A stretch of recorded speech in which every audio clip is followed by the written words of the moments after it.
Trying to get the bolts back in. And what I'm doing is I'm setting the bolts in through the back, and I'm looking from this connection just to make sure the bolt enters kind of that backing plate.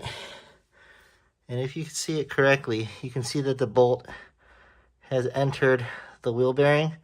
And what you need to do is once you get it through this backing plate and you're sure the bolt's in, you just need to kind of rotate this hub until you get the holes to line up. As you can see there, the holes are, at least this one is pretty much in there. But just take a look at those holes right in the side. And what I'm going to do is I'm going to take a socket and just start spinning the top bolt and see if I can drive it through. So I'm hand tightening it right now, and it's a slow process, but I just want to make sure the threads are just coming in correctly and we're not going to cross thread anything, because we really only have one shot at putting this in, and I just want to make sure the bolts align right. And you can see from those threads, you can see the bolt coming in.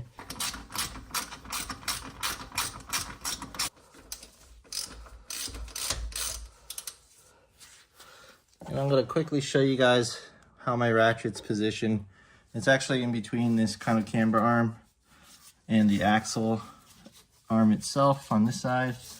And that you can see there's not much room to play, but we're able to kind of tighten the bolt as such. And as I'm tightening it, you can see, there you go, that first bolt is tight. This one still has a few threads that we need to kind of pull the bolt through.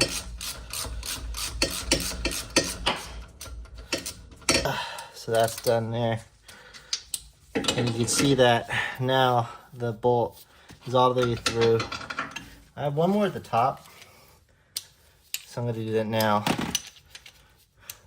And you can get rid of that 6-inch extension, and we're just pretty much tightening this bolt at this point. So all we need to do now is put on the rotors, brake caliper, and then torque everything to spec.